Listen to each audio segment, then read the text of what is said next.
আজকে বাসর না করতে পারলে আমি কিন্তু মদ খাওয়া ছেড়ে দিব প্রিয়তমা। ফারাজের কণ্ঠে অদ্ভুত দৃঢ়তা, চিত্রার চোখে স্পষ্ট ভয়, শরীরে কেমন যেন অদৃশ্য কাঁপুনি অনুভব হচ্ছে তার। ভীত কণ্ঠে সে বলল, কাছে আসবেন না, এমন একটা কিক মারব না একেবারে ডেনমার্ক গিয়ে পড়বেন। আরে বউ, হানিমুনে ডেনমার্ক যেতে চাইছো সেটা সরাসরি বললেই তো পারো। এমন কিকফিকের কথা বলে বুঝানো লাগবে নাকি? আমি কিন্তু মার্শাল আর্ট জানি। তোমার বা তারা চিহ্ন লেরচুং চাংফু আমার কিচ্ছু করতে পারবে না। ফারাজ গায়ের সাদা শার্টটা খুলতেই লোমশ সুঠাম বুকটা উন্মোচিত হয় তার। চিত্রা সেদিকে তাকায় না, এখন তাকালে আরও বিপদ বাড়বে। ফারাজ প্যান্টের পকেট থেকে পেইন কিলারটা বের করে বিছানায় রেখে বলল, পেইন কিলারকে এখন থেকে নিজের সঙ্গী করে নাও প্রিয়তমা। একে সারাজীবন তোমার কাজে লাগবে। কারণ এখন তো যন্ত্রণা পাওয়া কেবল শুরু। মৃত্যুর আগ অবধি তোমাকে ক্ষত সহ্য করতে হবে, দহন সহ্য করতে হবে, আর সবচেয়ে বড় কথা ফারাজ এলাহিকে সহ্য করতে হবে। ঔষধ দিয়েছি শরীরের ব্যথা সারানোর জন্য, মনের ব্যথা তো ফারাজ এলাহি নিজেই। ঔষধে কেবল শরীরের ক্ষত দূর করা যায়, তবে মনের ব্যথা নয়। আই রিপিট, ফারাজ এলাহি তোমার সেই ক্ষত যা কোনো ঔষধে সারানো সম্ভব নয়। এটা পার্মানেন্ট। উদ্ধৃতি চিহ্ন। চিত্রা মুক্তির জন্য ধস্তাধস্তি করছে। তবে পুরুষ মানুষের শক্তি যে এত বেশি তা চিত্রার জানা ছিল না। চিত্রা হাত ছাড়ানোর জন্য যুদ্ধ করছে, অথচ লোকটা নড়ছেও না, চড়ছে না। কিন্তু ফারাজের এক হাতে সে একেবারে বন্দী। কি সুন্দরভাবে এক হাত ব্যবহার করে তার দুই হাতকেই নিজের আয়ত্তে রেখেছে লোকটা। উফস, তুমি বেশি নরো। চিত্রা এবার সহ্য না করতে পেরে গর্জে উঠল, দেখুন, আমার কাছে আসলে আপনাকে আমি তারা চিহ্ন ন করব। চিত্রার চোখের ওপর চুলগুলো ছড়িয়ে ছিটিয়ে রয়েছে। ফারাজ চিত্রার গালে হাত বুলিয়ে চুলগুলো চোখের ওপর থেকে সরিয়ে বলল, লিখব তোমার হাতে আমি আমার মরণ। ফারাজ, ধরলাম না, ছুঁইলাম না, তবুও চিৎকার। ওহ মাই গড! ফারাজ কথা না বাড়িয়ে চিত্রার কপালে একটা আলতো চুমু বুলিয়ে দেয়। আক্রমণ নেই সেখানে, কেবল সবটা জুড়ে আছে মাতাল করা তৃষ্ণা। চিত্রা পাথর হয়ে যায়। আচ্ছা, সে এমন করছেই বা কেন? হুট করে চিত্রাকে এমন স্তব্ধ হতে দেখে ফারাজ নিজেও কিছুটা ভ্রু কুঁচকায়। হঠাৎ চিত্রা কি ভেবে টলমল চোখে বলে উঠল, ছুবেন না আমাকে, আমি সোহাগকে ভালোবাসি। ফারাজ মুখ তুলে একবার চিত্রার দিকে তাকাল। তার চোখে আগুন জ্বলে উঠল। চেহারার দীপ্তি মুহূর্তেই ম্লান হয়ে গেল। দাঁতে দাঁত পিষে চিত্রার গাল চেপে ধরল সে। আঙুল গভীরভাবে ঢুকে গেছে কোমল গালের মধ্যিখানে। তুই শুধু আমার, তোকে কেবল আমি স্পর্শ করব। তোর মুখ দিয়ে কেবল ফারাজ এলাহির নাম বের হবে। বলে দিচ্ছি, সোহাগের কবর খুঁড়তে আমাকে বাধ্য করিস না। ফারাজ সবটুকু রাগ আর হিংস্রতা নিয়ে বিলীন হয়ে গেল চিত্রার মাঝে। মেজাজ গরম হওয়ার জন্য তার একটা কথাই যথেষ্ট। চিত্রা সেই একটা কথা বলেই সবটা নষ্ট করে দিয়েছে। এখন ৩০ বছরের হিংস্র, ক্ষুধার্ত সিংহের হাতে মরতে তো তাকে হবেই। চিত্রার চোখ দিয়ে অশ্রু গড়িয়ে পড়ছে। তবে শেষে আর সে বাধা দেয়নি। ফারাজ এলাহি যে তার স্বামী, তার জীবনের বৈধ পুরুষ, তবুও ফুল চোখের পানি ফুরাচ্ছে না। ফারাজের সেদিকে কোনো খেয়াল নেই। খেয়াল থাকবেই বা কেন? শিকারী কি তার শিকার কখনো ছেড়ে দেয়? শিকারীর মনে মায়া থাকতে নেই। মায়া থাকলে পেট চলবে কেমন করে? ট্রলারের কাঠের পাটাতনে বসে গরম চায়ের কাপে ঠোঁট ছোয়ালো সোহান। স্বর ও আলা মালাই চা। আকাশটা আজ মেঘাচ্ছন্ন। চারপাশে গুমোট এক অন্ধকার। আকাশের গায়ে ঝুলছে ভারী কালো মেঘ। বৃষ্টি নামার অপেক্ষায় পুরো প্রকৃতি থমে তারা চিহ্নরে আছে। বাতাসে ভেজা লবণাক্ত গন্ধ। দুরন্ত হাওয়ায় শোভানের পাতলা চুলগুলো এলোমেলো হয়ে উঠছে। শরীরে সাদা ফতুয়া, লুঙ্গি। উদ্ভাসিত চেহারার মাঝে লুকিয়ে আছে অদৃশ্য আলোড়ন। শোভানের চোখের মণি কুচকুচে কালো, যেখানে নিষ্ঠুরতার পাশাপাশি খানিকটা মায়াও বিদ্যমান। সোহান মনোযোগ দিয়ে চায়ের কাপ থেকে আঙুলের ডগায় স্বর তুলে সুরত করে মুখে পুরে দিল। তারপর ছোপছোপ শব্দ তুলে খেতে লাগল। খানিক সাদা তরল তার সিগারেটে ঝলসে যাওয়া ঠোঁটের দুধার বেয়ে দরদর করে নেমে আসতে লাগল। বিষয়টি শোভানের কাছে গ্রাহ্য পেল না। আবারও গ্লাসে আঙুল ডুবিয়ে স্বর তুলে বিচ্ছিরি শব্দ করে খেতে লাগল সে। দৃশ্যটা কেমন যেন গা গিনগিনে। হাতের উল্টো পিঠে মুখ মুছে নিয়ে সেই হাত আবার জিভ দিয়ে চাটতে লাগল সোহান। চোরা হাসিতে ঠোঁট বাঁকা হয়ে উঠল তার। চোখ দুটো সরু হয়ে এল, যেন সামনে কাঁপতে থাকা লোকটার প্রতিটি ধুকধুকানি, প্রতিটি শ্বাস সে গুনতে পারছে। সোহান গলা নামিয়ে শীতল কণ্ঠে বলল, মরণরে ভয় পাও নামিয়া? লোকটা ঢোক গিলে জুলফি বেয়ে নেমে আসা ঘামের স্রোতকে অগ্রাহ্য করে বলল, ভাই দেখেন, এসবে আমার কোনো দোষ নাই। এমন কিছু হইব তা আমার জানাও ছিল না। আমি কি এসব যাই না বুইঝা আপনার শত্রুর লগে জোড়া বানমু? এই চিনলেন আমারে ভাই? সোহান ফ্যাক ফ্যাক করে হাসল। সেই হাসিতে ছিল বিদ্রূপ আর তাচ্ছিল্য। কামে গাফিলতি করছো দেখাই তো এত বড় ভুল হইছে। সোহান তোমারে কি চিনব? তুমি সোহানরে চিন্না রাখো, আমি ভুলের ক্ষমা করি না। ভুল কেন হইব? জাগো ভুল হয় তাগর দুনিয়ায় থাকার কোনো অধিকার নাই। ঠিক তখনই ইয়াসিন এসে শোভানের সামনে দাঁড়াল। ছেলেটার চোখমুখ উজ্জ্বল, আনন্দের ঝলক ফুটে উঠেছে তার চেহারায়। ভাই, কইয়ালা, আল্লাহর বান্দা। সোহান আলসেভাবে তাকাল। মাইয়া একটা জোগাড় কইরা ফেলছি, মেলা সুন্দরী, সব চেক দিয়া লইছি। সোহান চায়ের কাপটা পাশে দাঁড়িয়ে থাকা আরেকটা ছেলের হাতে তুলে দিল। উঠে গিয়ে হাত ধুয়ে লুঙ্গিতে মুছতে মুছতে বলল, যাক তাইলে তো হইছে। লোকের হাতে সবগুলারে তুইলা দিলে এবার ভালো একটা প্রফিট আইব। তুই আমার পিস্তলটা দে। তারা চিহ্ন না করলে আমার আবার হাত চুলকায়। সোহান সামনে পড়ে থাকা লোকটির দিকে চেয়ে বলল, একেবারে স্বাভাবিক ভঙ্গিতে। লোকটার চোখ বিস্ফারিত হয়ে গেল, ঠোঁট কাঁপছে, মুখ বিবর্ণ, চোখের ভেতর জমাট বাঁধা আতঙ্ক। মৃতারা চিহ্ন তত্ত্ব ভয়। মৃতারা চিহ্ন তত্ত্বকে ভয় পাওয়া উচিত, তবে সেটা কেবল মৃতারা চিহ্ন তত্ত্বর মুহূর্তে নয়, বরং বুঝো হওয়ার দিন থেকেই। রাত গভীর, অথচ মোহনার চোখে ঘুম নেই। বাইরে আকাশ অশান্ত, রোশান পাশেই ঘুমিয়ে, নগ্ন বুকে তার নিঃশ্বাসের ওঠানামা স্থির, নির্লিপ্ততা। মোহনা নিঃশব্দে তার শরীর ছুঁয়ে দেয়, আঙুল বুলায় বুকে জন্মানো ঘন পশমের মাঝে। রোশান আজকে আর কাজে যায়নি। শরীর তার ভালো লাগছিল না। রোশানের যে নারী দোষ খুব একটা আছে তাও নয়, তবে একেবারে যে নেই তাও বললে ভুল হবে। এই বাড়ির কোন পুরুষ আবার ধোয়া তুলসী পাতা? যাদের ছোট থেকেই শিখিয়ে আসা হচ্ছে নারী কেবল ভোগের পাত্র, তাদের থেকে শুদ্ধতা আশা করা যায়? তবে ফারাজ, থাক, তার কথা বলার প্রয়োজন নেই। আদৌ কি সে এলাহি বাড়ির কেউ? এলাহিদের রতারা চিহ্ন তো কি তার ধমনীর মধ্যে প্রবাহিত? আচ্ছা, মোহনা তো কম রূপবতী নয়, তবুও তার স্বামীর চোখন্য নারীর দেহ খুঁজে কেন? মোহনা একটা দীঘল শ্বাস ছাড়ল, মনেমনে খুব করে বলল, যদি পুনর্জন্ম বলে কিছু থাকত, তবে আমি ফারাজের মতো কাউকেই চাইতাম জীবনসঙ্গী হিসেবে। বিয়ের 5 বছর পার হয়েছে, অথচ শূন্য কোলের ভার তার হৃদয়ে বেড়েই চলেছে। মা হতে ইচ্ছে করে, প্রতিবার যখন আশা জন্ম নেয়, নিষ্ঠুর পরিহাসে তা নিভে যায়। যদি চাইলেই সব পাওয়া যেত, তাহলে পৃথিবীতে এত দুঃখ অভাগা থাকত না। মোহনা রোশানের হাত দুটোর দিকে একবার তাকায়। এই হাতে কত পাপ লিখা। এই পাপের কোনো অন্ত নেই। এই পাপ মৃত্যুর আগ পর্যন্ত এভাবেই চলবে। মোহনার আপন বলতে কেউ নেই, কেবল একটা অতীত আছে, কিন্তু সেই অতীত সে ভুলে গেছে। বেঁচে থাকতে হলে অতীত ভুলতে হয়। তবে তার একটা বান্ধবীও আছে, নাম নিশি, যার সঙ্গে বহুদিন কথা হয়নি। শেষবার একটা ইমেইল করেছিল নিশি। মোহনা রিপ্লাই দিতে পারেনি। সেদিন রোশান রাগের বশে তার হাতের ফোনটা ভেঙে ফেলেছিল। সেই থেকে আর যোগাযোগ নেই। নিশির 2টো বাচ্চা আছে, পরিবার সহ নরসিংদী থাকে হয়তো। ইদানিং মেয়েটার সঙ্গে কথা বলতে ইচ্ছে হয়। মোহনা রোশানের বুক থেকে উঠে বারান্দায় গেল। বারান্দায় গিয়ে সিগারেটের প্যাকেট থেকে একটা সিগারেট বের করে ঠোঁটে চেপে ধরল মোহনা। প্রথম টানটা নিতেই ধোঁয়া মিশে গেল রাতের হাওয়ায়। সমাজের চোখে এটা পাপ, ঈশ্বরের দৃষ্টিতে শাস্তিযোগ্য অপরাধ। কিন্তু পুরুষ যদি নেশায় দুঃখ ভুলতে পারে, তবে নারী কেন পারবে না? পুরুষের জন্য যা স্বাভাবিক, নারীর জন্য তা পাপ কেন? খোলা বাতাসে কিছুক্ষণ দাঁড়িয়ে থাকে সে। কোকড়ানো চুল পিঠ ছুঁয়ে আছে। নীল জরজেট শাড়ির ভাঁজে ফর্সা শরীরের রেখাগুলো স্পষ্ট। হাতের সিগারেটটা ফেলে একটা দীর্ঘশ্বাস ছাড়ল সে। রুমে এসে আয়নার সামনে গিয়ে দাঁড়াল। কপাল থেকে টিপটা খুলে আয়নার গায়ে সেটে দিল। তারপর ঠোঁটে গাঢ় মেরুন লিপস্টিক ছোঁয়াল। আচ্ছা, কত তারিখ?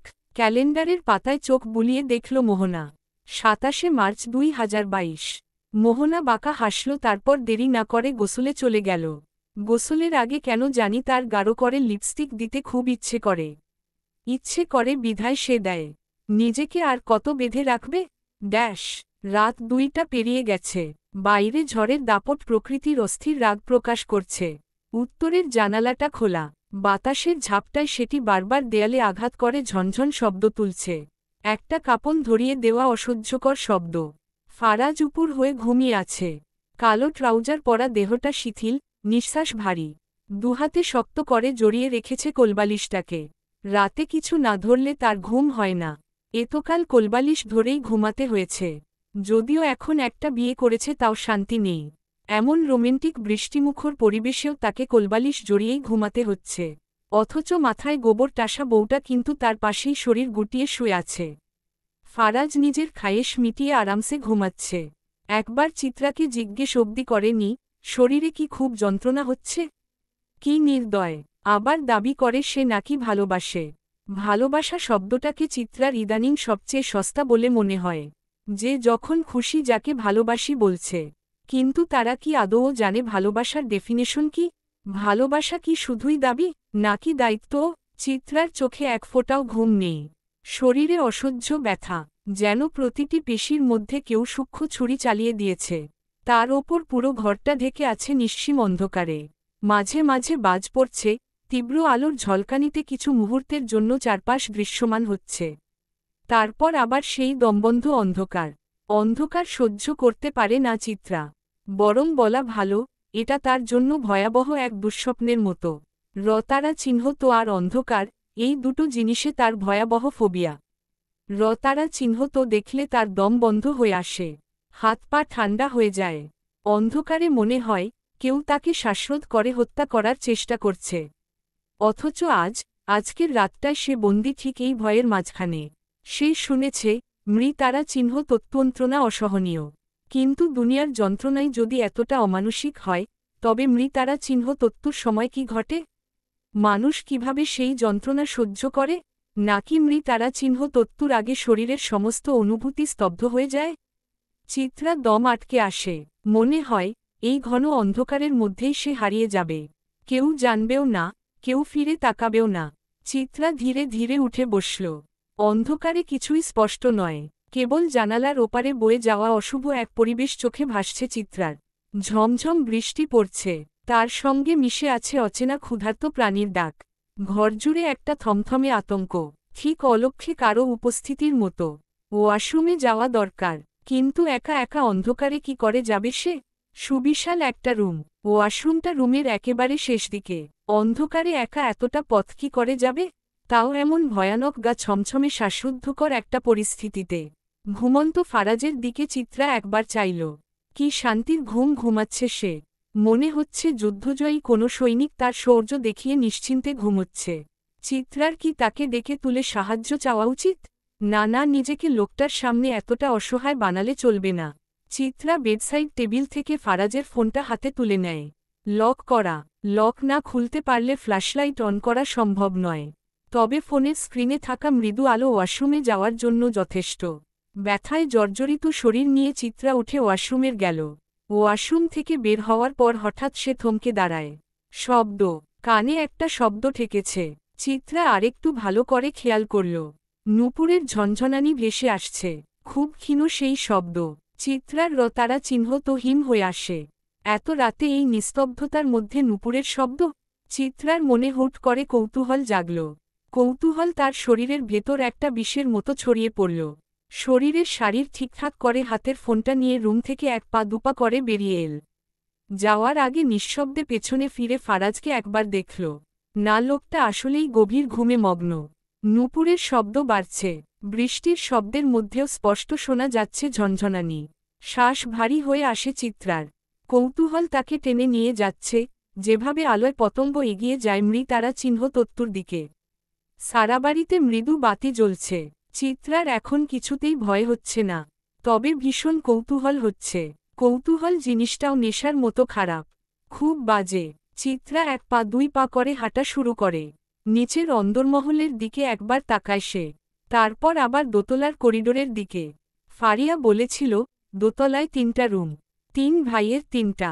ফারাজেরটা একেবারে শেষ প্রান্তে, বাকি দুটো পাশাপাশি। তবে শব্দটা দোতলার কোনো রুম থেকে আসছে না। চিত্রা শব্দের পেছনে হাঁটতে হাঁটতে চোখ গেল দোতলায় অবস্থিত সিঁড়ির দিকে। এই সিঁড়ি সরাসরি 3তলায় চলে গিয়েছে। তবে এখন পর্যন্ত চিত্রার সেখানে যাওয়া হয়নি। ফারিয়া কোথায়, কোন রুম আছে? সকালে চিত্রাকে জানিয়েছিল, তবে তিনতলার বিষয়ে কিছু জানায়নি, এমনকি বলেওনি। তাই চিত্রাও কিছু আর জিজ্ঞেস করেনি। তবে চিত্রার কেন জানি মনে হচ্ছে শব্দটা তিনতলা থেকেই আসছে। সেখানে কি যাওয়া উচিত, ভাবল চিত্রা। তারপর আবারও এগিয়ে গেল। সিঁড়ির সামনে এসে হুট করে আবারও থমকে দাঁড়াল সে। গানের শব্দ আসছে, মেয়েলি কণ্ঠস্বর, কে যেন সুরেলি গলায় রবীন্দ্রসঙ্গীত গাইছে। গানের সুর শুনে তো তাই মনে হল। সুর কেমন যেন অপার্থিব, তবে কোন গানটা গাওয়া হচ্ছে তা ঠিক ধরতে পারছে না চিত্রা। ফারাজের ফোনের স্ক্রিন অন করে চিত্রা দেখল ৩টার কাছাকাছি বাজে। ফোনে চার্জ নেই, ১%। না জানি কতক্ষণ ধরে ১% চার্জ দিয়ে কাজ চালানো হয়েছে। যে কোনো মুহূর্তে ফোনটা অফ হয়ে যেতে পারে। তিনতলার সিঁড়ি পুরো বিদঘুটে অন্ধকারে ছেয়ে আছে। চিত্রা সাহস করে সিঁড়িতে এক পা রাখল, তবে আরেকটা পা রাখতেই হুট করে বিদ্যুৎ চলে যায়। চারিদিক মুহূর্তে অতল অমানিসায় ছেড়ে গেছে, যেন কেউ একটা অতিকায় চাদর টেনে ঢেকে দিয়েছে বাড়িটিকে। চিত্রার নিঃশ্বাস আটকে আসে, মনে হয় কেউ তার ঠিক পেছনে দাঁড়িয়ে নিঃশ্বাস ফেলছে, তার গলায় শীতল আঙুল ছুঁয়ে দিচ্ছে। এই অন্ধকারে কেউ কি তাকে চুপি চুপি অনুসরণ করছে? কেউ কি তার কানের কাছে এসে ফিসফিসিয়ে বলছে, ফিরে তাকাবে না? ভয়ে হাতের ফোন চালু করতে গিয়ে দেখে ফোনটা বন্ধ হয়ে গেছে। এখন চিৎকার করলেও তো কেউ রুম থেকে বের হবে না। চারপাশ নিস্তব্ধ। না, নিস্তব্ধ না, নূপুরের ঝনঝনানি, গানের সুর। এখন মনে হচ্ছে শব্দটা তার দিকেই এগিয়ে আসছে। চিত্রার সত্যি শরীর কাঁপছে। বাহিরে হুটহাট বজ্রপাত হচ্ছে, ভালো মানের বৃষ্টি পড়ছে। আগের তুলনায় বৃষ্টি কয়েকগুণ বেড়ে গিয়েছে। এখন চিৎকার করলেও তো কেউ তার গলা শুনতে পাবে না। হঠাৎ শীতল একটা হাত তার কাঁধে স্পর্শ করল। চিত্রা ভয়ে চিৎকার করে উঠল। ভয়ে সে ঝাঁকি খায়। জ্ঞান হারানোর আগে শেষবারের মতো তার চোখে এক ঝলক দৃশ্য ভেসে আসে। গভীর অন্ধকারের ভেতর দিয়ে দৃষ্টি আটকে যায় একটা মোমের ক্ষীণ আলোতে। তারপর কেবল অস্পষ্টভাবে গলা থেকে বেরোয়, আপনি। বৃষ্টি থেমেছে বহুক্ষণ, তবু ধরণীর বুক এখনও ভিজে অনুরণিত। বাতাসের শরীরে মিশে আছে কাদামাটির সোদাঘ্রাণ। বাড়ির পেছনের আতশাওলা পুকুরটায় জল থই থই করছে। কালো নিথর জলে আকাশের ছায়া ভেঙে ভেঙে যাচ্ছে বৃষ্টির টলটলে স্মৃতিতে। বাঁশঝাড়ের শীর্ষে নিশ্চুপ বসে আছে এক আছরাঙা, গাঢ় নীল সবুজ ডানা ভাঁজ করে অপেক্ষমান। তার ক্ষুধা মিটেনি এখনও। ধৈর্যের সর্বশেষ বিন্দুতে দাঁড়িয়ে সে লক্ষ্য রাখছে জলের নিচে লুকিয়ে থাকা শিকারের ওপর। মুহূর্তের জন্যও দৃষ্টি সরাচ্ছে না, কারণ সে জানে সময়ের শিকারে মুহূর্তই অস্ত্র। শেষ রাতের ঠান্ডা বাতাস গা ছুঁয়ে যায় কাঁপন ধরিয়ে। চিত্রা ঘুমিয়ে আছে, নিষ্পাপ একটা মুখ। ফারাজের চোখ চিত্রার গলার দিকে গেল, ইস্যে লালচে দাগ বসে গেছে। মেয়েটার সঙ্গে এতটা পাষণ্ড হওয়া মোটেও ঠিক হয়নি। খুব যন্ত্রণা হচ্ছে হয়তো। তবে ফারাজের কি যেন হয়েছিল রাতে। কেন জানি সোহাগের নামটা একেবারে তীরের মতো করে বুকে বিঁধেছিল তার। চিত্রা তার স্ত্রী, সে পরপুরুষের নাম কেন নিজের মুখে আনবে? ফারাজ নিজের ভাগ অন্যকে দিতে শিখেনি, শুধুই শিখেছে ক্যারে নিতে, ছিনিয়ে নিতে। তবে এমন বাসরের স্বপ্ন ফারাজ কল্পনা করেনি। কিন্তু ফারাজ চিত্রার ব্যথার জায়গায় ঠোঁট ছোঁয়াল। চিত্রা অস্থিরভাবে নড়ল, কিন্তু জেগে উঠল না। ফারাজ একটু থমকে গেল, তারপর ধীর পায়ে ওয়াশরুমের দিকে এগোল। দরজার হাতলে হাত রাখতেই একটা দ্বিধা জেগে উঠল তার ভেতর। মুহূর্তের জন্য থমকাল, তারপর আবার ফিরে এলো বিছানায়। চিত্রার পাশে বসে গভীর দৃষ্টিতে তাকিয়ে থাকল তার শান্ত মুখের দিকে। অস্পষ্ট স্বরে ফারাজ বলল, শুনেছি ব্যথার ওপর ব্যথা দিলে নাকি ব্যথা সারে। আমি তোমার সেই সকল ব্যথা হতে জন্মাতে চাই। তুমি না হয় ব্যথার ওপর আরও খানিকটা ব্যথা দিয়ে দেহের সঙ্গে আমার মনের ব্যথাটাও মুছে দিও প্রিয়তমা। চিত্রার ঘুম ভেঙে হালকা হয়ে আসে। ধীরে ধীরে চোখ মেলে তাকায় সে। ব্যথার ভারে শরীর অবশ লাগছে। সে কিছুক্ষণ ফারাজের মুখের দিকে তাকিয়ে থাকে, দৃষ্টি অনুভূতিহীন, নির্বিকার। ফারাজের নিজেকে অপরাধী মনে হচ্ছে। নিয়ন্ত্রণ জিনিসটাই সে অভ্যস্ত নয়, তাই এবার ভুল হয়ে গিয়েছে। তবে আর কখনো এমন ভুল হতে দেওয়া যাবে না। ফারাজ তার দিকে তাকিয়ে প্রশ্ন করল, শরীর কেমন লাগছে এখন? চিত্রা অনর কণ্ঠে উত্তর দিল, যেমন রেখেছেন তেমনি। ফারাজের চোখে একটু কুঞ্চন ফুটে উঠল। তোত্তারামি করো কেন? চিত্রা তাচ্ছিল্যের হাসি হেসে বলল, তোত্তারামি সহ্য করছেন কেন? মেরে ফেলুন না। ফারাজ এক মুহূর্ত চুপ করে থাকল, তারপর শান্ত গলায় বলল, তুমি মরলে আমিও মরে যাব। চিত্রার ঠোঁট একবার কেঁপে উঠল, কিন্তু নিজেকে সামলে নিল। বেঁচে থেকে কি পেয়েছেন?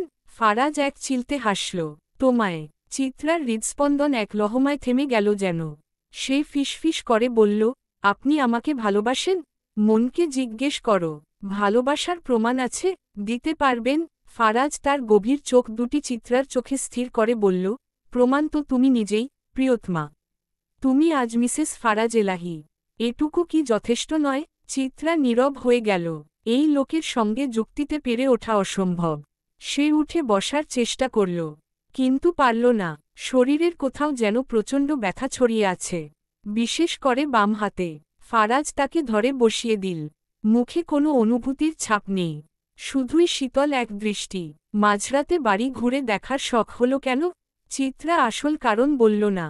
বললে হয়তো ফারাজ ব্যঙ্গ করে হাসবে, তার দুর্বলতাকে উপহাস করবে। এমনি মন চাইল, তাই। ফারাজ ঠোঁট বাঁকাল। তাই বলে যেই মেয়ে অন্ধকারকে ভয় পায় তার একা অন্ধকারের মাঝে হাঁটা কি বিপজ্জনক নয়? চিত্রার চোখ বিস্ময় স্থির হয়ে গেল। তার মানে ফারাজ তার ভয়, তার অন্ধকার ভীতি সম্পর্কে জানে। সে ধীরে বলল, আর কি জানেন আমার বিষয়ে? ফারাজ মুচকি হাসল, তারপর গভীর স্বরে বলল, ওই যে ওইটাও। তুমি যেটা জানো না ওইটাও আমি জানি। যা দেখনি তাও দেখেছি। চিত্রার মুখমণ্ডল রাগে লাল হয়ে উঠল। মনে মনে ফারাজকে শত শত গালি দিল। লোকটার মুখ থেকে কখনো মধু ঝরে না, সবসময় সাপের মতো বিষ ঝরে। জন্মের পর মধুর বদলে বিষ খাইয়ে দেওয়া হয়েছিল নাকি? বমি করে বিষ মুখ দিয়ে না বের করে পেছনে দিক দিয়ে বের করেছে বিধায় আজ এই হাল। ফারাজ ধীরে ধীরে চিত্রার দিকে এগিয়ে আসে। ফারাজের প্রতিটি কদমে চিত্রা এক পা দু পা করে পিছিয়ে যাচ্ছে। হঠাৎ চিত্রা ভয়ে চোখ বন্ধ করে ফেলে। কাপা কণ্ঠে জিজ্ঞেস করে, কি করছেন? উদ্দেশ্য কি আপনার? ফারাজ চিত্রার মাথায় একটা মৃদু গাঁট মেরে বলে, হাইন জো ইরাডন বাটা ডুন তুমকো শর্মা হাই যাওগি তুম। ধড়াকা নেন জো সুনা ডুন তুমকো ঘবরা হাই যাওগি তুম। हमको आटा नहीं हाइन छुपना ओना हाइन तुझमिन फना।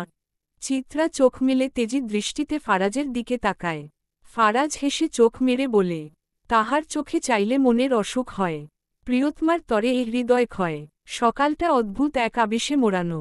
চিত্রা আয়নার সামনে দাঁড়িয়ে আছে। শাড়ি পরানো হচ্ছে তাকে। প্রতিদিন নীলুই এই কাজটা করত, তবে আজ সে আসেনি। এমনকি নীলুর মাও কাজে আসেননি। একটু আগেই রুমানা বড় একটা বাক্স এনে চিত্রার হাতে ধরিয়ে দিয়েছিলেন। ভারী গহনায় ভরা সেই বাক্স। মুখে একটা কঠিন হাসি এনে বলেছিলেন, আমাদের বাড়ির বউরা খালি গলায় থাকে না, হাত পা স্বর্ণে ঢাকা থাকে। ফারাজের বউয়ের জন্যও জমিদারির গহনা তুলে রাখা ছিল। এখন থেকে এসবের মালিক তুমি। চিত্রা বাক্স খুলতেই বিস্ময় হতবাক হয়ে যায়। এত গহনা, প্রতিটাই ভারী, জমকালো। কাজের মেয়ে যখন একটা ভারী হার তার গলায় পরানোর চেষ্টা করল, চিত্রা সঙ্গে সঙ্গে চেঁচিয়ে উঠল, এসব আবার কেমন অত্যাচার? আমি এসব পরতে পারবো না, মরেই যাব দম বন্ধ হয়ে। ফারাজ তখন আয়নার উল্টো পাশে দাঁড়িয়ে নিজের শার্টের বোতাম ঠিক করছিল। কালো রঙের একটা শার্ট, চুলগুলো পরিপাটি করে আঁচড়ানো। পারফিউমের গাঢ় গন্ধ ছড়িয়ে পড়েছে পুরো ঘরে। সে টেবিলের ওপর রাখা একটা হুইস্কির বোতল খুলে চিত্রার সামনেই ধকধক করে গিলে অর্ধেকটা সাবার করে ফেলল। চিত্রা বিরক্ত চোখে তাকালো।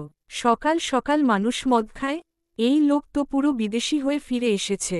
আবার এমনও হতে পারে ছোটবেলা থেকেই এমন ছিল। ফারাজের দৃষ্টি আচমকা বিছানার দিকে গেল। রতারা চিহ্নতের ছোপ ছোপ দাগ এখনও লেগে আছে সাদা চাদরে। ফারাজও সেটা লক্ষ্য করল। চোখ সরু করে কিছুক্ষণ তাকিয়ে রইল। রাতে কি তবে এই রক্তের ওপরেই ঘুমিয়েছিল সে? কি অবস্থা! চিত্রার চেঁচিয়ে ওঠা শুনে ফারাজ ধীর পায়ে তার দিকে ঘুরে তাকাল। ঠোঁটের কোণে এক চিলতে বিদ্রুপাত্মক হাসি নিয়ে বলল, তোমাকে তো আমি মারব বউ। এসব গহনার তোমাকে মারার কোনো অধিকার নেই। তারপর কাজের মেয়ে মিতালির দিকে তাকিয়ে হুকুমের সুরে বলল, আমার বউকে ছেড়ে দাও, আর জলদি বিছানার চাদর বদলে ফেলো। চিত্রা নাস্তা করে এসে যেন সব ঠিকঠাক পায়। মিতালি সঙ্গে সঙ্গে মাথা নাড়ল। যে ভাইজান। ফারাজ ভ্রু কুচকে তাকাল। কিসের ভাইজান রে? আজকে ভাইজান, কাল ছাইয়াজান? আমার বউ আছে, আমি বিবাহিত পুরুষ, ভবিষ্যৎ 11 বাচ্চার আব্বা, তাই আজ থেকে আমাকে খালু বলে ডাকবি। মোটা মাথায় কথা ঢুকেছে তো? নাকি রিপিট করতে হবে? মেয়েটা ঘাবড়ে গিয়ে নিচের দিকে তাকিয়ে মৃদু স্বরে বলল, জি, ভা। না মানে, খালুজান, গু খা শালি। জাস্ট খালু ডাকমুখ থেকে কি বের হয় না? জান লাগাতে হবে কেন? I am only my wife, dash. Dining টেবিলে সাজানো সকালের নাস্তা। বাড়ির বউরা স্বামীদের পাশে দাঁড়িয়ে আছে। তবে চিত্রা ব্যতিক্রম।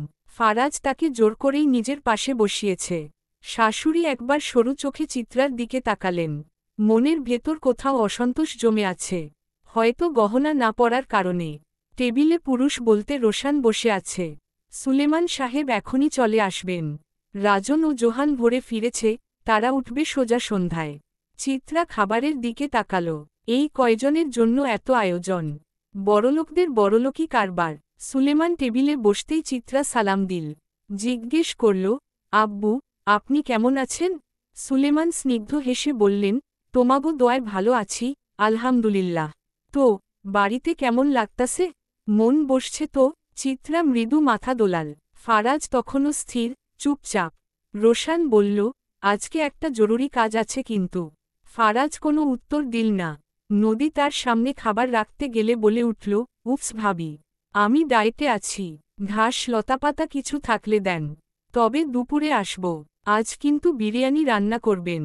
কতদিন হলো আপনার হাতের বিরিয়ানি খাই না। নদী কোনো জবাব দিল না, শুধু মাথা নত করে সম্মতি জানাল। তবে চিত্রার গা জ্বলে উঠল। মনে মনে শুধাল, এত সুন্দর ফিট বডি নিয়েও আবার ডাইট। আচ্ছা মানলাম সে ডাইট করে, তবে ডাইটিংয়ে বিরিয়ানি কে খায়? সবাই খাচ্ছে, তবে সবার সামনে তার খেতে লজ্জা করছে। চিত্রা কাচুমাচু করছে। ফারাজ লক্ষ্য করল, সে চিত্রার পাউরুটি থেকে মোটা অংশটা ছাড়াতে ছাড়াতে বলল, জলদি খাও, খেয়ে শক্তি কামাও। দুপুরে এসেই পরিমাপ করব শক্তি কতখানি বেড়েছে। চিত্রা নিচের দিকে তাকিয়ে রয়। ভীষণ লজ্জা করছে তার। ফারাজ চিত্রার লজ্জা ভাঙাতে সকলের সামনে গালে একটা চুমু খায়। এত দ্রুত এমন ঝড় চলে আসবে বিষয়টি চিত্রা বুঝে উঠতে পারেনি।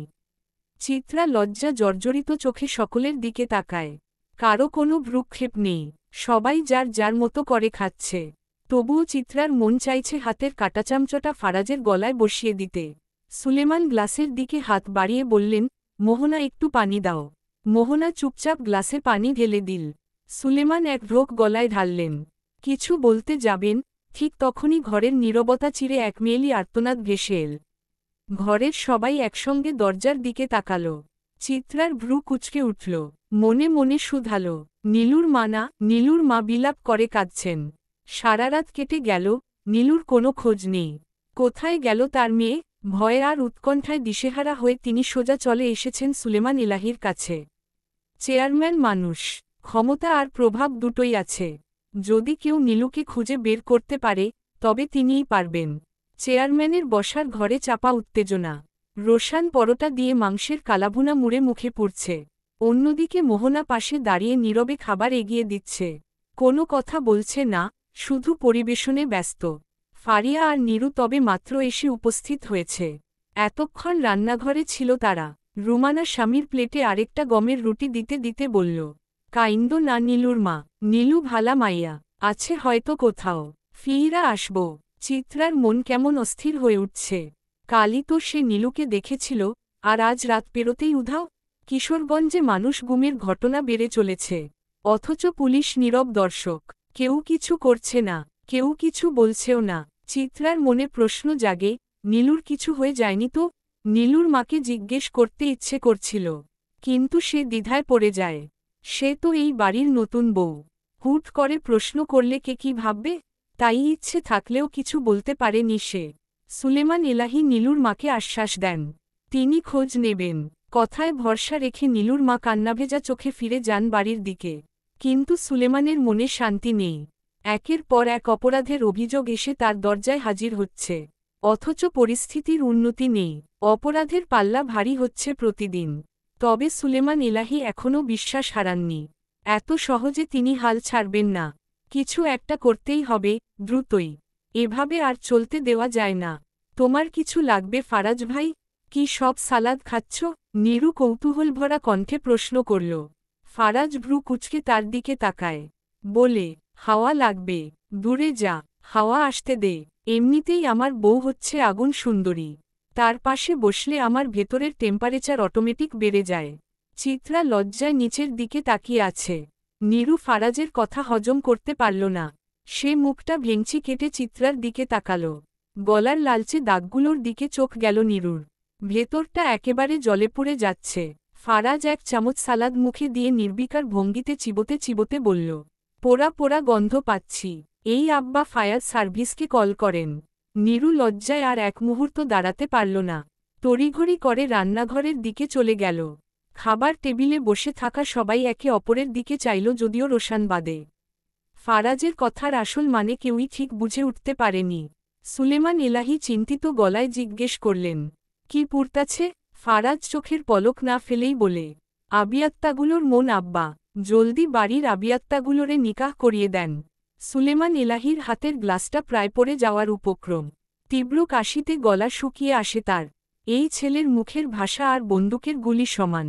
একটা বের হলে জীবন কেড়ে নেয় আর অন্যটা বের হলে ইজ্জত। ড্যাশ। দুপুরের কাঠফাটা রোদ, রাতের বৃষ্টির স্নিগ্ধতা এখন আর নেই। গরম আরও বেড়েছে মনে হচ্ছে। মাদ্রাসার ছাত্রীরা সড়ক অবরোধ করে আন্দোলন করছে। রাস্তায় যানজট লেগে গেছে। ফারাজকে জলদি ফ্যাক্টরিতে যেতে হবে। অনেক কাজ জমে আছে। এলাহিদের ফিশ প্রসেসিং ফ্যাক্টরি আছে।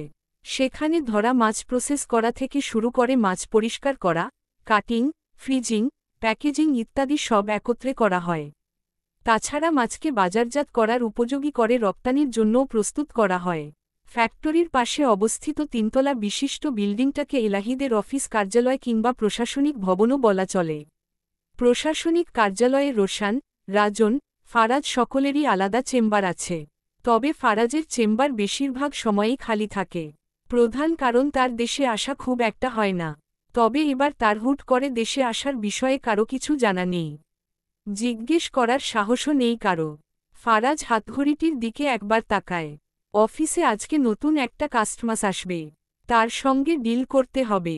লেট হলে কি করে চলবে? অভ্র, তুই গিয়ে একটু দেখে আয় তো বাহিরে কার বাপ মরছে। অভ্র ফারাজের সহচর বলা চলে। তার প্রতিটি কাজের খবর অভ্রর জানা আছে। অভ্র ছেলেটার গায়ের রং শ্যামলা, তবে অদ্ভুত সুন্দর দেখতে। ফারাজের সব কাজ তদারকি করে সে। ফারাজ আবদার করলে হয়তো জানটা বের করে হাতে ধরিয়ে দেওয়ার মতো সাহস তার আছে। অভ্র ফারাজের কথা শুনে গাড়ি থেকে বের হয়ে যায়। খানিকক্ষণ বাদে ফিরে এসে ফারাজকে জানায় বাহিরে আন্দোলন হচ্ছে। মাদ্রাসা ছাত্রীকে গন্ধ তারা চিহ্ন খুন করে হত্যা করা হয়েছে। তাতেই সবাই আন্দোলন করছে। হত্যাকারীর শাস্তি দাবি করছে। ফারাজ ফোনে গেমস খেলছিল। নির্বিকারভাবে জিজ্ঞেস করল, কাদের কাজ এসব বলতো? আর কাদের হবে ভাই? সোহান পালোয়ানের লোকেদেরই কাজ। বালগুলোর ভিতরে যে এত নষ্টামি কই থেকে আসে? আসলে কি আর বলবো বল? ব্যাডা মানুষের শরীরে কৃমি আছে। হুটহাট কৃমি নাড়া দেয় আর চুলকানি শুরু হয়। যাই হোক, তুই গিয়ে রাস্তা খালি করা।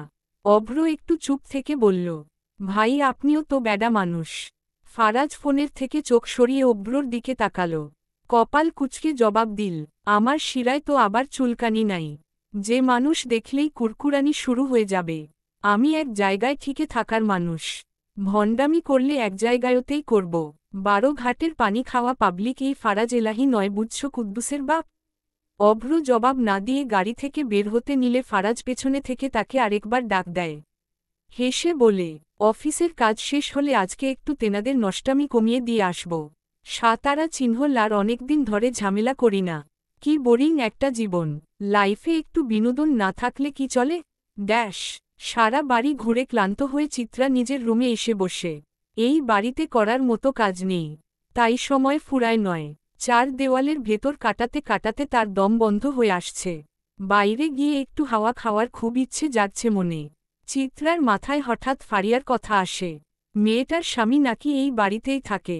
তবে এখন অবধি তার সঙ্গে দেখা হয়নি চিত্রার। আর জোহানের বাবা, তার সঙ্গেও তো এখনও কথা হলো না। যদিও জোহানের সঙ্গেও কথা হয়নি। চিত্রা ধীর পায়ে উঠে দাঁড়ায়, আঁচলটা ভালো করে গুছিয়ে নেয়। তারপর এক পা দু পা করে ফারিয়ার রুমের দিকে এগিয়ে যায়। ফারিয়ার রুমটার সঙ্গে নদী আর মোহনার রুম। নদীর রুমটা মাঝে পড়েছে আর ফারিয়া এবং মোহনারটা দুপাশে। ফারিয়ার রুমের দরজা খোলা। নুরির সঙ্গে খেলছে সে। চিত্রা নুরিটাকে শুরু থেকেই সে দেখেছে। ফারিয়ার সঙ্গ খুব পছন্দ করে মেয়েটা। একই রক্ত, সম্পর্কে ফুফু বলে কথা। চিত্রা রুমে ঢুকতেই তাকে দেখে ফারিয়া উচ্ছ্বসিত হয়ে ওঠে। হেসে বলে, ভাবি আপনি, আসেন আসেন এখানে বসেন। আসলে রুমটা গুছানো হয় নাই, তাই কিছু মনে করবেন না। ফারিয়ার মুখে লজ্জা মিশ্রিত হাসি। চিত্রা খাটে গিয়ে বসে মৃদু স্বরে বলে, একা একা ভালো লাগছিল না, তাই তোমার কাছে চলে আসলাম। আপনার যখন ইচ্ছে তখনই চলে আসতে পারেন, আন্তরিক কণ্ঠে বলল ফারিয়া। চিত্রার দৃষ্টি আচমকা পড়ে টেবিলের ওপর রাখা অ্যালবামের দিকে। ফারিয়ার বিয়ের ছবি, উজ্জ্বল শাড়ি আর সাজে তাকে অপূর্ব লাগছে। পাশে শেরওয়ানি পরা একজন যুবক, বয়স খুব বেশি নয়, গায়ের রং শ্যামলা। তুমি অনেক সুন্দর ফারিয়া। ফারিয়া একটু লজ্জ পেল, পরক্ষণেই লজ্জা ভেঙে বলল। মৃদু লজ্জায় ফারিয়া চোখ নামিয়ে আনে, তারপর বলল, আপনার থেকে বেশি না। চিত্রা হেসে বলে, এই বাড়ির সবাই সুন্দর, পুরুষ হোক কিংবা নারী। পুরুষ মানুষের বেশি সুন্দর হওয়ার দরকার পড়ে না, তবে নারীদের সৌন্দর্য হচ্ছে তাদের অস্ত্র। যার সৌন্দর্য যত বেশি তার ক্ষমতা তত বেশি। ফারিয়া মৃদু হাসে। চিত্রা একটু চুপ থেকে বলে, তা অবশ্য জানি। পুরুষ বাঁচে অর্থে আর নারী বাঁচে সৌন্দর্যে। একটু থেমে সে আবার বলে, বাহিরে যাবে? আমার এখনো বাড়ির আশপাশটা দেখা হয়নি। ফারিয়ার চোখ আনন্দে ঝলমল করে ওঠে। লম্বা, সুঠাম গড়ন তার, ভাইয়ের থেকেও বেশি সুন্দর যেন। ভেতরে কোথাও একটা চঞ্চলতা আছে, যা প্রকাশ করতে চেয়েও যেন পারে না। নুরিকে কোলে তুলে নেয় চিত্রা। এত মায়াবী এই ছোট্ট প্রাণটা। তারও তো এমন একটা মেয়ে শিশুর শখ। কিন্তু বাচ্চার কথা মনে পড়তেই ফারাজের মুখ ভেসে ওঠে চোখের সামনে। বাচ্চার বাবা কে হবে? ফারাজ এলাহি। এলাহি বাড়ির চারপাশে বাগান, সামনের দিকে ফুলের বাগান, তবে পেছনে ফলফলাদি সহ নানা রকম গাছেদের আস্তানা। বিশাল প্রাচীর ঘেরা জমিদার বাড়ি, বাইরে থেকে রীতিমতো পুরনো জমিদারি রীতির ছাপ, অথচ ভেতরে আধুনিকতার ছোঁয়া। বাড়ির সামনের অংশে একটা ফোয়ারা আছে, বাড়ির পশ্চিম পাশে আরেকটা পুকুর আছে, সানবাঁধানো পুকুর ঘাট। সেই পুকুরের যত্নের জন্য আলাদা লোক আছে। তাহলে বাড়ির পেছনে থাকা পুকুরটা কি দোষ করেছে? তার কোনো যত্ন নেওয়া কেন হচ্ছে না? সানবাঁধানো পুকুর পাড়টার সামনেই দোলনা আছে। ফারিয়া চিত্রাকে নিয়ে সেখানে যায়। জনে দোলনায় গিয়ে বসে। দোলনার হালকা দুলুনির সঙ্গে বিকেলের স্নিগ্ধ বাতাস মনটাকে অদ্ভুত প্রশান্ত করে তোলে। ভাবি আপনি গান পারেন? চিত্রা মাথা নাড়ে, না, আমি পারি বলে হাসে ফারিয়া। একটা শোনাও তবে। ফারিয়া গুনগুনিয়ে গাইতে শুরু করল একটা রবীন্দ্রসঙ্গীত। সেই মায়াবী সুর শুনতে শুনতে চিত্রার রাতের কথা মনে পড়ে যায়। কাল রাতেও তো এমনই একটা রবীন্দ্রসঙ্গীত শুনেছিল সে। তার শরীর কেমন শিউরে ওঠে। ধীরে ধীরে মাথা তোলে তিনতলার দিকে। কাঠের জানালাগুলো বন্ধ, অথচ মনে হচ্ছে কেউ আড়াল থেকে তাকিয়ে আছে। চিত্রা গভীর কণ্ঠে বলে, তিনতলায় কে থাকে? ফারিয়া চমকে তাকায়, মুহূর্তের জন্য কেমন যেন অস্বস্তিতে পড়ে যায়। তারপর স্বাভাবিক হয়ে মৃদু হাসে, কেউ না। কেন না মানে ওইখানে তো যাওয়া হয়নি। তুমি যাইতে চাও? চিত্রা মাথা নাড়ে, হুম। ফারিয়া রহস্যময় দৃষ্টিতে বলে, নিয়ে যাব একদিন। চিত্রা চুপ করে যায়, চারপাশে তাকায় আবার। দুপুর গড়িয়ে বিকেল হয়ে গেছে। ফারাজের দুপুরেই আসার কথা ছিল, কিন্তু এখনো আসেনি। ক্ষুধা পেয়েছে তার, কিন্তু রুমানা তাকে বলে দিয়েছেন, ফারাজ আসার পর তার খাবার পরিবেশন করেই যেন চিত্রা খেতে বসে। বাড়ির নিয়ম, এসব নিয়ম চিত্রার একদম ভালো লাগে না। চিত্রার পড়ালেখার শখ, এসএসসি দেওয়ার পর কলেজে পড়ার সুযোগ হয়নি তার। মামা এরই মাঝে অ্যাক্সিডেন্ট করে আর তারপর এক লহমায় সব স্বপ্ন চুরমার। চিত্রা শুনেছে স্বামী ভালো হলে নাকি বিয়ের পর বউকে পড়ালেখা করতে দেয়। তার স্বামীটা কতটুকু ভালো? নির্জলতা ছাড়া তার কি আর কোনো দোষ আছে? যদি না থাকে তবে কি সে চিত্রাকে পড়ালেখা করতে দিবে? কলেজে যেতে দিবে? চিত্রা একটা দীঘল শ্বাস ছাড়ে। বাড়ির কথা মনে পড়ছে তার। মামাকে কতদিন ধরে সে দেখে না। আচ্ছা, মামাকে ঠিক সময়ে ঔষধ খাওয়ানো হচ্ছে তো? মামি, কাজের সব ভার কি তার কাঁধে পড়েছে, নাকি মার্জিয়া ভাবি সাহায্য করছে? চিত্রার সোহাগের কথা হুট করে মনে পড়ে যায়। চোখের কোণে জল চলে আসে। নিজেকে মনে মনে গালমন্দ করে বলে, সোহাগ শুধুই ঘৃণার পাত্র।